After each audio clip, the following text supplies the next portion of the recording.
like treadmills and weights, and looking for more alternative ways to get fit. As Kenya's middle class grows, so do the options for those seeking variety when it comes to fitness.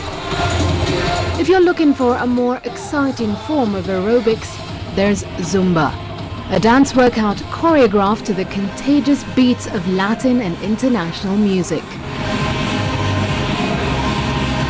Zumba classes are popular in Nairobi at the moment because people are looking, especially women, they're looking for other types of fitness. I keep coming back because it's fun fitness. Yeah, it's fitness disguised in dance, and I like it very much. It's also therapeutic after a very hard day of work. And the music is so interesting. The music is so enjoyable. So you get to enjoy the music as well as work out. Something less familiar to Nairobi, but gaining popularity, is pole dancing for fitness. Marjolein Blokland introduced pole fitness to the city 2 years ago. Initially, she had a hard time attracting clients due to the stigma attached to the sport. But nowadays, she trains close to 50 people a week. Swing round. It increases your confidence. Because it's challenging, it's hard doing all these spins and these tricks. So it's daunting at first, but then eventually after a couple of months or after a few sessions, you conquer that one move and then you're like, wow, I can't believe I just did that. So you feel good about yourself. Also, there's the exercise aspect of it. It's pole dance for fitness, the fitness part being general exercises. So you're looking at increasing your stamina, your endurance, basically just cardio. And then the strength part is now holding on to the pole. And I couldn't resist giving it a go myself.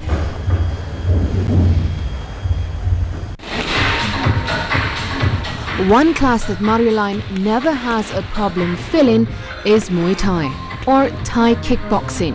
Muay Thai has gained popularity in Nairobi, especially with the ladies. Someone like Maria and her petite size can actually pack quite the punch. Oh, bump, bump, and bump. Good, again. Bump, bump, and kick. Again, kick. Taking part in Zumba, pole or Muay Thai will set you back between $8 to $14 a class.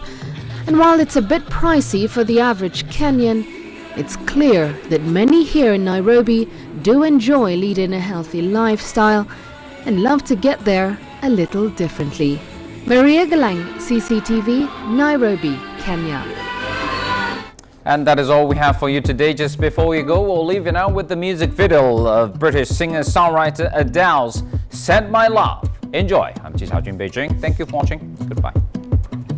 This was all you, none of it me. You put your hands on my body and told me.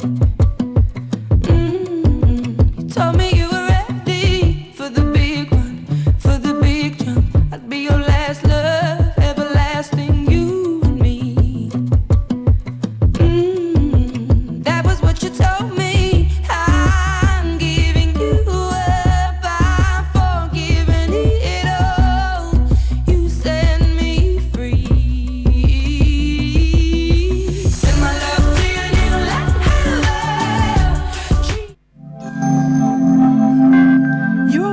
CBC TV 8 in beautiful Barbados.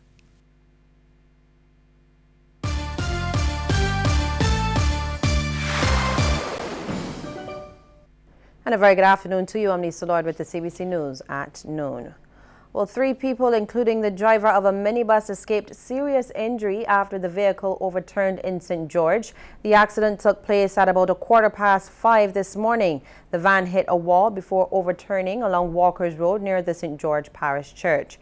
Emergency crews, including police, responded to the accident. The driver of the van and his 2 male passengers complained of pains about the body and were taken to the Queen Elizabeth Hospital by ambulance. Well, it's another gold for Barbados at the Chelsea Flower Show in London. It's the 3rd gold in a row for Team Barbados at the Flower Show, currently underway. Coordinator of Team Barbados, Jennifer Weech, tells CBC News they are elated, and the golden entry was in the tropical cut flowers and foliage section. We're very, very happy to win gold on our golden anniversary year. And we thank everybody in Barbados who has helped us, all the growers and all the people who give us stuff from their gardens and things like that. And as I just said, we're happy. We're very happy. Team Barbados exhibit theme this year is This Place Barbados. Ms. Weech says it celebrates 50 years as an independent nation, capturing the vibrant colors of key factors of Barbadian life. What we did was to have a shape of our island, 6 foot by however wide, and we depicted all of the parishes with different foliage and flowers. So we had St. Lucie with sugarcane, we had Bridgetown with anthuriums, we had different parishes with different foliage and flowers. And then around the island, we depicted different parishes. We depicted Bridgetown, we depicted the west coast with the beaches, we depicted the north of the island with arid stuff like cacti and succulents, St. Lucie, St. Andrew, that sort of area. Then we did the south coast, oysters, and we had like fish pots with fish swimming through it, being flowers, of course. And then we had under the island, which was at a 45-degree angle, we had the cave. The Barbados Association of Flower Arrangers was also in winner's row, copping a silver medal in the sculpture in the garden section of the show with their entry entitled Under the Waves. Parliamentary Secretary in the Ministry of Education, Senator Harcourt Husbands, is urging students to embrace science, technology, engineering and mathematics, or STEM, some more. His comments came at the closing and prize-giving ceremony for the Barbados segment of the Sagicor Visionary Challenge. Senator Husbands reminded the participants that some elements of STEM, like math, are unavoidable in their academic journey. The more you are exposed, the more you take on board this idea of STEM education, of science, technology, engineering, and mathematics, the better quality of life you are going to have. And that will be at all levels. If your job is a high-paying, high-flying job, or one that is not so high-flying and high-paying, at every level of employment, the quality of your life will be dependent on your exposure to science, technology, engineering, and math. Meantime, Vice President of Corporate Communications and Marketing at Sagicor Life Inc., Anderson King, says the past participants had been extremely successful, and he's optimistic that the competition will encourage more students to study STEM subjects at the university level. Statistics from a UE review of higher education in 2013 show that overall, within the university, only about 1/3 of its student population within the university, only 1/3 was enrolled in STEM programs. Together we can change that. We believe that collaboration between the private sector and these government agencies is vital for the development of these disciplines and for the education of the nation's youth.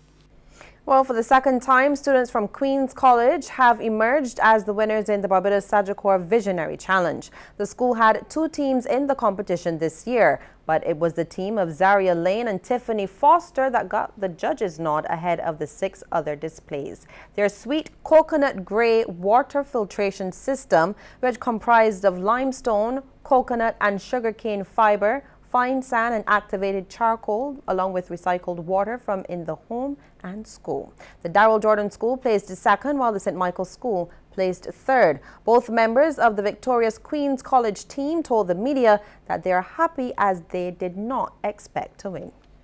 We saw all the other good demonstrations put forward by the other schools, so we were thinking that ours was, not as complex as the others, but proven to be a simple but effective solution. I am very surprised and unexpected. I'm glad that all of our hard work paid off.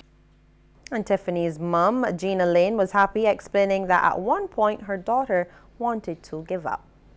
When we came up with the idea back in September, you know, she was very enthusiastic and so on, but as the work piled on, that kind of took a back seat. So I had to be there as a cheerleader, encouraging, pushing, you know, and even liaising between, you understand, teacher and students to get them, you know, to move forward with the project. So I would say that it has paid off. Police are cautioning against harboring or assisting wanted persons, and this as the search continues for a wanted man who is considered armed and dangerous. He is 18-year-old Rakim Shakil Aline. The young man goes by the alias Rat or Goon. Aline of Stanley Terrace, number 51 Pinelands or number 17 Golden Rock Pineland, St. Michael, is wanted in connection with serious criminal matters. Rakim Aline is again advised that he can present himself to the police accompanied by an attorney at law of his choice. Any person who may know the whereabouts of Rakim Shakil Aline is asked to contact the police emergency at telephone number 211, the nearest police station, or Crime Stoppers at 1-800-TIPS. That's 1-800-8477. Well, 3 young men charged with the murder of Sherno Rose, who was shot and killed on May the 12th while at Neil's Tenantry, St. Michael, have all been remanded to prison. The trio, Kishon Leroy David Green, 16 years of Shepton Lane, The Pine, 21-year-old Darian Ronald Nurse of Stratford Hill, also in The Pine, along with Shaquille Deshaun Maynard, 21 years of Block D, North Close, Wildy, were not required to plead to the indictable offense. The 3 young men were also jointly charged with intentionally wounding Rohan Aline with intent to maim, disfigure, or disable him. Their next court appearance is on June the 20th. Well, a U.S. citizen is the latest person nabbed attempting to smuggle drugs into Barbados through the Grantley Adams International Airport. Everett Daly, 39 years, arrived in Barbados on Saturday from New York. Now, he cleared immigration, collected his luggage, and proceeded to customs. Whilst at customs, a search of his suitcase discovered 2 shoeboxes containing a number of packages containing the drugs. The drugs weighed 5 kilograms. Daly appeared at the District B Magistrates Court and pleaded guilty to the charges. He was fined $80,000 forthwith or 18 months in prison. The fine was not paid. Meantime, Guyanese national Latoya Kanisha Smart, who was also nabbed at the airport over the weekend, appeared at the District B Magistrates Court where she pleaded guilty to a number of drugs charges, and she was remanded pending sentencing. Well, trainer at the International Procurement Institute, Adrian Chin, believes political corruption may exist within the region. To combat the threat, Mr. Chin says integration of public procurement within trade policies is necessary. Mr. Chin was speaking at the Barbados Community College after a seminar on public procurement. He reminded that in the context of government entities, procurement is the use of funds to acquire goods and services.